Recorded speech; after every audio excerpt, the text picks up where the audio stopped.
Hello everyone, Russ Barkley back again. And yes, I did shave my beard. I was trimming it up and I got a little too careless, and as a result, I've had to take it back and hopefully let it grow back in again. Until then, you're looking at the world's biggest Q-tip. All right, in this video, we're going to be talking about high-tech solutions for ADHD issues. Now, why do I want to talk about that? Because a lot of subscribers wrote to say that they had found some high-tech solutions to help with their ADHD issues, such as time management and organization.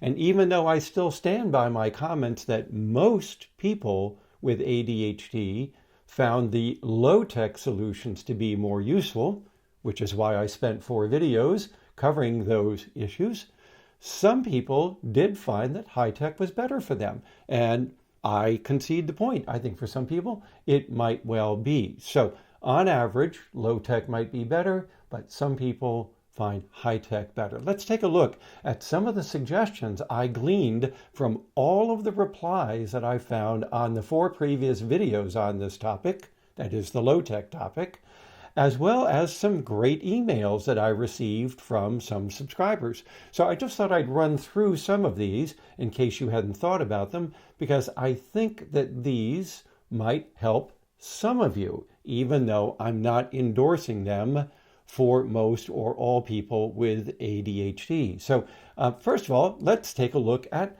time management.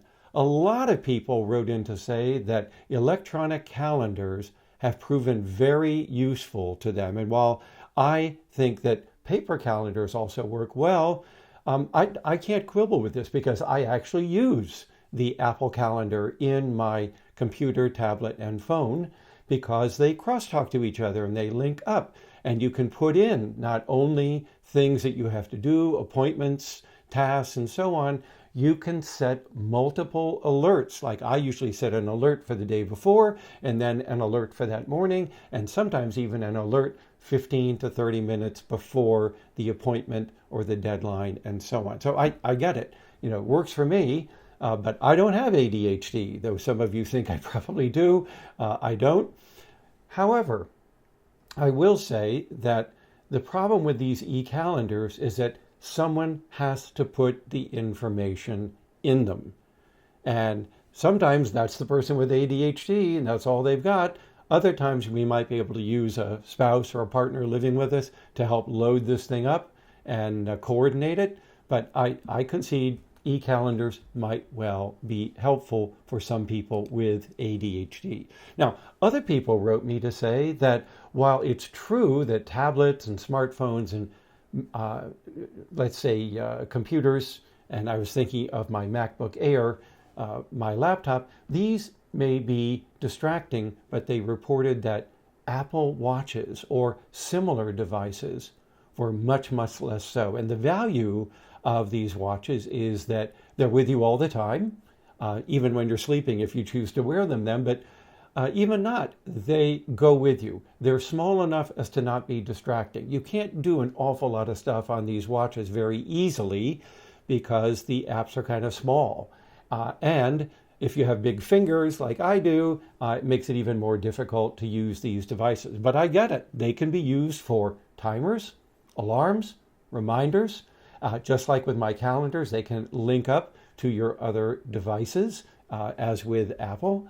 You can also put apps on them that you find to be useful, and they're not so distracting, as I've said. So I get it. Maybe for some of you, the idea of a smartwatch, not a bad idea. Some of you wrote to say that cell phones are not as distracting as the others, like tablets and your notebooks. And they said, however, to make them even less distracting, they took all the apps off other than those related to time management, productivity, scheduling, and so on. So in other words, leave on the Notes app, the Calendar app, the Timers app, and a few others that are helping you, but don't load other apps into this device. Okay, I get that. That would solve the problem, wouldn't it? The phone wouldn't be so distracting whenever you picked it up to interact with it for a productive reason. It wouldn't make you distracted for unproductive purposes. Some people suggested that they were thinking of when they'd paid off their smartphone of going back to a dumb phone, one that didn't do anything other than make and receive calls and messages. Not a bad idea. I know some people my age and older who aren't using the web-based function so much anymore in their life, who have chosen to go back to these phones because they're inexpensive and have always served their purpose of communication without being distracted. Now, some people suggested that we can rely on web-based personal assistants, such as Siri and Alexa. I know that Apple had rolled out a program last year in the UK, and I think it's here in the US this year, where you can even ask Siri for suggestions for ADHD issues, like your time management, your organization, your list making, maybe even mind dumping. We're going to talk about that in a minute. But you can even use these to set timers, set reminders, and make lists. And some people wrote in to tell me how they were using their personal assistants for these specific purposes. Hey, not a bad idea for some of you, especially if you have these already on your phones, or like we have in our house, we have Apple speakers, and you can just talk to the speaker as well. You can also get apps that help you with breaking tasks down, making lists, putting them in sequences, and so on. A subscriber, Julie, wrote to me to say that she uses goblin.tools to help her with this sort of thing. I'm sure there's plenty more out there. My problem in preparing this video is that there's so much out there by way of time management, productivity, business-related apps, and so on, that there's no way I can review them all. And I'm sure you all have your personal preferences, but you can go looking for these kinds of apps on the internet. I'm going to show you an article from Geeky Gadgets that went through and listed what they thought were the 5 best productivity apps and other time management apps as well. So hang on to your hats for that one.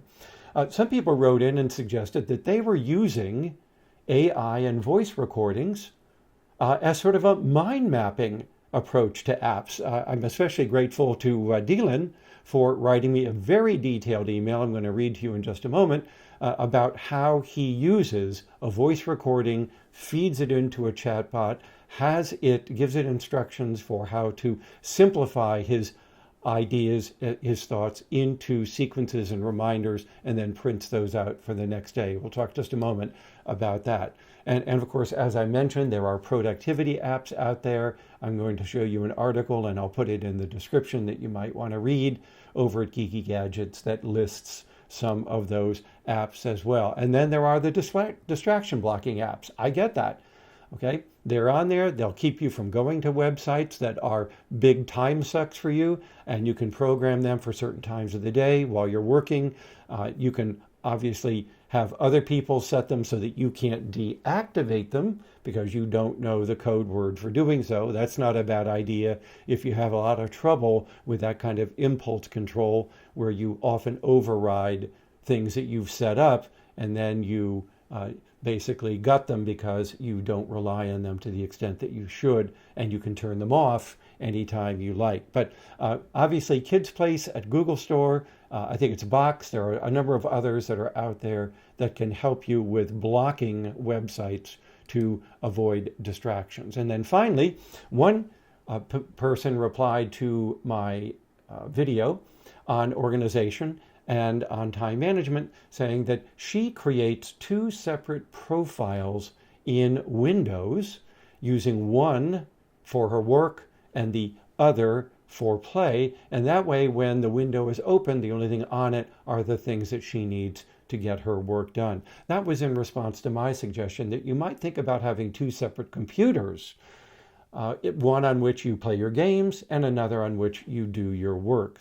But this was a far less expensive way of achieving the same end. So there you have it, some suggestions for you. Now what I want to do is take you over to Geeky Gadgets, which you see here.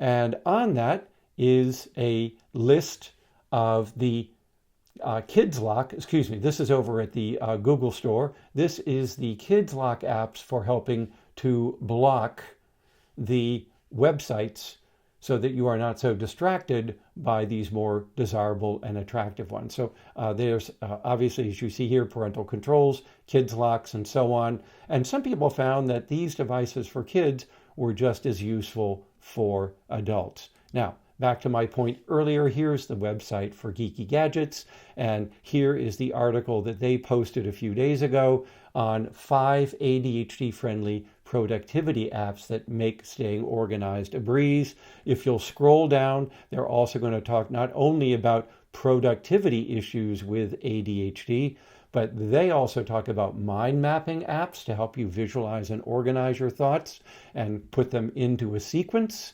And then you can have that visual sequence in front of you. I kind of like that. It works for people with autism, not just for ADHD. There are the second brain apps for capturing and centralizing your ideas, and they go through talking about some of those. Here's some of those productivity apps. By the way, that's Jessica McCabe. She has a great website on how to ADHD. If you're not familiar with it, she's got some good suggestions over there. And then at the end of this article, they list a variety of other websites and apps that you might want to visit with regard to these ADHD issues. So I'm not going to spend much more time on this other than to note that it's out there. I'll put the Geeky Gadgets Connect, or the hot link rather, in the description for you. So now I want to go over to my email and just read to you what Dylan wrote as to how he is using a voice recorder and a chatbot in order to organize his thoughts. So he says that what he does is toward the end of the day, he essentially uses a voice recorder, such as his Google Recorder app, into which he dictates what he calls brain dumping at the end of the day. And he just randomly goes through and lists whatever is on his mind, what he's thinking about, what he wants to get done the next day. And he does this while he's driving home using his smartphone. And he, of course, uses the hands-free driving version of this, and I encourage you to do the same. But essentially, he's just speaking into the phone, capturing his thoughts as they go by, fleetingly, and as he says, ever-changing. Saves him having to write all this down. Now, when he's finished, okay, he can, if he wishes, just simply print out a transcript of all of this, but he can either have the transcript submitted to a chatbot, an AI bot, or you can actually submit the audio recording as well. I've done this with videos too, submitted it to a chatbot and asked it to organize and create a timestamp line for all of you on some of my videos. And so he goes on to say that he then instructs the chatbot to, and he says this: "You are a very experienced practical ADHD coach, and I want you to summarize any transcripts that I give you into dot points, but I also want you to give me any metrics surrounding this transcript, such as number of words, the speed at which he was talking, and so on." So he gets a lot of information out of this, and then he prints out what the AI chatbot gives him, such as this list here. I'm not going to go through and read all of this, but you can see that it's taken his dictation, put it into bullet points, and he can now print this out and use it the next day to help him get organized for the workday. And then down below are the metrics that he requested. So Dylan, thanks for that. I never would have thought of using AI for that purpose. So, all right, everybody, I hope you found this video to be especially useful to you. Again, I'll put some of the links over in the description if you want to follow up on them.